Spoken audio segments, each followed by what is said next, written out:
Hi எல்லாருக்கும். சில சமயம் ரொம்பவே ஹெல்தியா இருக்கிற நம்ம கோட் பேஸ்ல கூட ஒரு சில வியாதிகள் வரலாம்.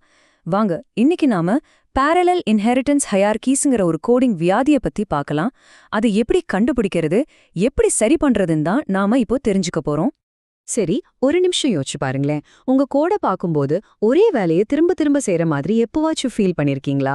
ஒரு இடத்துல ஒரு சேஞ்ச் பண்ணா சம்பந்தமே இல்லாம வேற ஒரு இடத்துலயும் அதே மாதிரி ஒரு சேஞ்ச் பண்ண வேண்டியிருக்கா?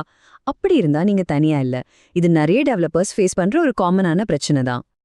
இந்த நிலைமைய நாம ஒரு பொதுவான கோடிங் வியாதினே சொல்லலாம். டெக்னிக்கலா இது ஒரு கோட் ஸ்மெல், அதாவது உங்க கோடுல ஏதோ ஒரு பெரிய பிரச்சனை ஒளிஞ்சிட்டு இருக்குன்னு காட்டுற ஒரு அறிகுறி. இத ஆரம்பத்திலே கண்டுபிடிச்சிட்டா பின்னாடி வர பெரிய தலைவலியிலிருந்து தப்பிச்சுக்கலாம். அப்போ இந்த நோயோட முக்கியமான அறிகுறி என்ன? அதான் இந்த கோட் ரொம்ப அழகா சொல்லுது. ஒரு கிளாஸுக்காக நீங்க ஒரு சப்கிளாஸ் உருவாக்கும் போதெல்லாம் வேறொரு கிளாஸுக்காகவும் ஒரு சப்கிளாஸ் உருவாக்க வேண்டிய கட்டாயம் ஏற்படுது. இதுதான் நீங்க முதல்ல கவனிக்க வேண்டிய விஷயம். சரி, தியரியெல்லாம் ஓகே. ஆனா நிஜ கோட்ல இது எப்படி இருக்குன்னு பார்க்கலாமா? வாங்க, ஒரு சிம்பிள் உதாரணத்தோட இது எப்படி கண்டுபிடிக்கிறதுன்னு பார்க்கலாம். இங்க பாருங்களேன், 2 தனித்தனி கிளாஸ் ஹைரார்கீஸ் இருக்கு. லெஃப்ட்ல வெஹிக்கிள் ஹைரார்கி, அதுக்கு கீழே கார், ட்ரக்குன்னு சப் கிளாஸ் இருக்கு.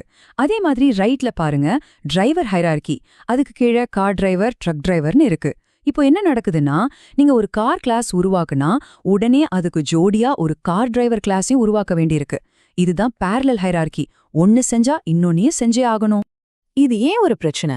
ஆரம்பத்துல இது சின்னதா தான் தெரியும். ஆனா உங்க ப்ராஜெக்ட் பெருசாக ஆக புதுசா கிளாஸ் சேர்க்கும்போது மாற்றங்கள் செய்யறது ரொம்பவே கஷ்டமாயிடும். உதாரணத்துக்கு, வெஹிக்கிள் ஹைரார்கில புதுசா ஒரு பஸ் கிளாஸ் சேர்த்தீங்கன்னா உடனே நீங்க பஸ் டிரைவர்னு ஒரு கிளாஸையும் உருவாக்கணும். பாருங்க, ஒரே வேலை 2 தடவை.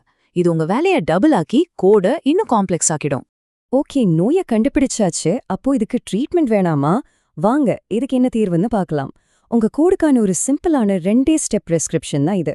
இதுக்கு தீர்வு ரொம்ப சிம்பிள். 2 ஸ்டெப் தான். ஸ்டெப் 1, இந்த 2 ஹைரார்கியையும் ஒன்னா லிங்க் பண்ணணும். அதாவது ஒரு ஹைரார்கியில இருக்கிற ஆப்ஜெக்ட் இன்னொரு ஹைரார்கியில இருக்கிற ஆப்ஜெக்டை ரெஃபர் பண்ற மாதிரி செஞ்சிடணும். ஸ்டெப் 2, டூப்ளிகேஷனை தூக்கணும். அதாவது அந்த 2வது ஹைரார்கியை மெதுவா நீக்கிட்டு அதுல இருக்கிற எல்லா வேலையும் முதல் ஹைரார்கிக்கே மாத்திடணும். இதுக்கு மூவ் மெத்தட், மூவ் ஃபீல்டுன்னு சில ரீஃபேக்டரிங் டெக்னிக்ஸ் இருக்கு. சிம்பிளா சொல்லணும்னா, டிரைவர் சம்பந்தப்பட்ட எல்லா விஷயத்தையும் நம்ம வெஹிக்கிள் கிளாஸ்க்கே கொண்டு வந்துடணும். சரி, இவ்ளோ கஷ்டப்பட்டு இதை சரி பண்றதால நமக்கு என்ன லாபம்? இந்த ட்ரீட்மெண்டோட பெனிஃபிட்ஸ் என்னன்னு பார்க்கலாம் வாங்க. 2 முக்கியமான நன்மைகள் இருக்கு. முதல்ல, கோட் டூப்ளிகேஷன் குறையுது. இதனால உங்க கோட் ரொம்ப கிளீனாவும் மெயின்டைன் பண்றதுக்கு ஈஸியாவும் ஆயிடும்.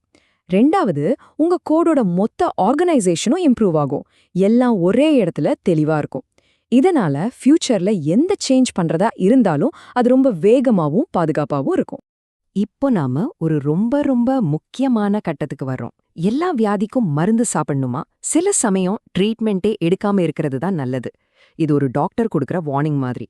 இங்க முக்கியமான பாயிண்ட் என்னன்னா, சில சமயம் இந்த parallel ஹைரார்கீஸ் இருக்கிறது உங்க ப்ரோக்ராம் ஆர்கிடெக்சர்ல இன்னும் பெரிய குழப்பம் வராம தடுக்கிறதுக்காக இருக்கலாம். அதாவது 2 சம்பந்தமே இல்லாத விஷயங்களை ஒன்னா கலக்கறதால வர்ற பிரச்சனைகளை இது தவிர்க்கும். அதனால எல்லா டூப்ளிகேஷனும் கெட்டது கிடையாது. அதனால நீங்க இந்த டூப்ளிகேஷனை சரி பண்ண ட்ரை பண்ணும்போது உங்க கோட் முன்னாடி இருந்ததை விட மோசமா இல்ல இன்னும் காம்ப்ளெக்ஸா மாறுற மாதிரி தோணுச்சுன்னா யோசிக்காம உங்க சேஞ்சஸ் எல்லாத்தையும் ரிவர்ட் பண்ணிடுங்க. அந்த டூப்ளிகேஷனோட வாழ்றதுதான் அப்போதைக்கு புத்திசாலித்தனம். சோ, அடுத்த தடவை உங்க கோட பாக்கும்போது இந்த கேள்விய உங்களுக்கும் நீங்களே கேட்டுக்கோங்க.